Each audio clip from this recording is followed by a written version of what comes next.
Fine. ಇವನೇನಕ್ಕೆ ಈಗ ಮಲ್ಕೊಂಡಿದ್ದಾನೆ ಅಂತಂದರೆ, ನಾನಿವತ್ತು 8 o'clockಗೆ ಮನೆಗೆ ಬಂದೆ. ಬರ್ತಿದ್ದಂಗೆ ನನ್ನ ಚಿಕ್ಕ ಪಾಪುಗೆ ಊಟ ಮಾಡಿಸ್ಬೇಕಿತ್ತು. ಆ್ಯಂಡ್ ಇವ್ರ ಟೀಚರ್ ಒಬ್ಬರು ಮ್ಯಾಥ್ಸ್ ಟೀಚರ್ ಅನಿಸುತ್ತೆ, ಅವ್ರೇನು ಮಾಡಿದ್ರು, ಕ್ಲಾಸ್ ವರ್ಕ್ನ PDF ಕಳಿಸಿದ್ರು, ಕಂಪ್ಲೀಟ್ ಮಾಡಿಸಿ ಅಂತ ಹೇಳಿಬಿಟ್ಟು. ನಾನೇನು ಮಾಡಿದೆ, ಸರಿ ಫೋನಲ್ಲಿ ಕಲಿಸಿದ್ರಲ್ವ ಅಂತ ಅಂದ್ಬಿಟ್ಟು ಇವನಿಗೆ ವಾಟ್ಸಪ್ ಮಾಡಿಬಿಟ್ಟು ಡೌನ್ಲೋಡ್ ಮಾಡ್ಕೊಂಡು ಬರ್ತೀನಿ ಅಂತ ಹೇಳಿದೆ. 1-2 ಲೈನ್ಸ್ ನಾನು ಕೂತ್ಕೊಂಡು ಫೋನಲ್ಲಿ ಅವನು ನೋಡ್ಕೊಂಡು ಬರೆಯುತ್ತಿದ್ದು ತುಂಬ ಕಷ್ಟಪಡ್ತಿದ್ದ. ಯಾಕಂತಂದರೆ ಝೂಮ್ ಹಾಕಿ ಒಂದೊಂದೇ ಲೆಟರ್ ಬರೀತಿದ್ದ. ಆ್ಯಂಡ್ ಉಲ್ಟಾ ಪಲ್ಟಾ ಬರೆದಿದ್ದ. 1 ಲೈನಲ್ಲಿ ಇದ್ದಿದ್ದನ್ನು ಇನ್ನೂ 1 ಲೈನಿಗೆ ಬರೀತಾ ಇದ್ದ.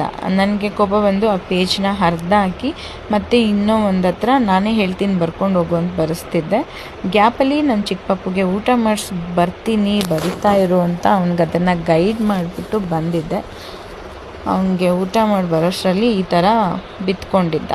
ಅಂದರೆ ಕಂಪ್ಲೀಟ್ ಅವನಿಗೆ ಸಾಕಾಗಿತ್ತು ಅನಿಸುತ್ತೆ, ಮಲಗಿಬಿಟ್ಟಿದ್ದ.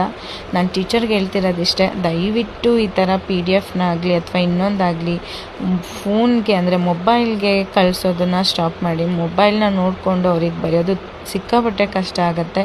ಆ್ಯಂಡ್ ಅವರಿಗೆ ನೀವು ಎಕ್ಸ್ಪ್ಲನೇಷನ್ ಕೊಡ್ಬೋದು ಅಂತಂದರೆ ಬೋರ್ಡ್ ಮೇಲೆ ಬರ್ಸೋಕ್ಕಾಗಿಲ್ಲ ಅಂತಂದರೆ ಟೆಕ್ಸ್ಟ್ ಬುಕ್ಸ್ ಇರುತ್ತೆ. ಟೆಕ್ಸ್ಟ್ ಬುಕ್ಸಲ್ಲಿ ಅವರಿಗೆ ಈ ಥರ ಫಸ್ಟ್ ಕ್ವಶನ್ಗೆ ಆನ್ಸರ್ಸ್ ಹಿಂಗಿರುತ್ತೆ, ಈ ಥರ ಇರುತ್ತೆ ಅಂತ ಹೇಳ್ಬಿಟ್ಟು ಮಾಡಿದ್ರೆ ನಾವು ಬರ್ಸಿಸ್ತೀವಿ. ಇಲ್ಲ ಅಂತಂದರೆ ಅವ್ರಿಗೆ ವರ್ಕ್ ಬುಕ್ಕು ಅದು ಇದು ಅಂತ ತುಂಬ ಇರುತ್ತೆ. ಅಥವಾ ತೀರಾ ನಮ್ಮ ಮಕ್ಕಳೇ ಡಲ್ ಇದ್ದರು ಅಂತಂದ್ರೂ ಡಲ್ ಇರೋ ಮಕ್ಕಳಿಗೇ ನೀವು ಹೋಗಿ ಅವ್ರ ಮುಂದೆ ಕೂತು ಬರೆಸಿದಾಗ ಅವ್ರಿಗೂ ಯೂಸ್ ಆಗುತ್ತೆ ಆ್ಯಂಡ್ ನಮಗೂ ಹೆಲ್ಪ್ ಆಗುತ್ತೆ. ಬಿಕಾಸ್ ಎಲ್ಲರೂ ದುಡ್ಡು ಕಟ್ಟಿರ್ತಾರೆ ಪ್ರೈವೇಟ್ ಸ್ಕೂಲ್ಗಳಿಗೆ.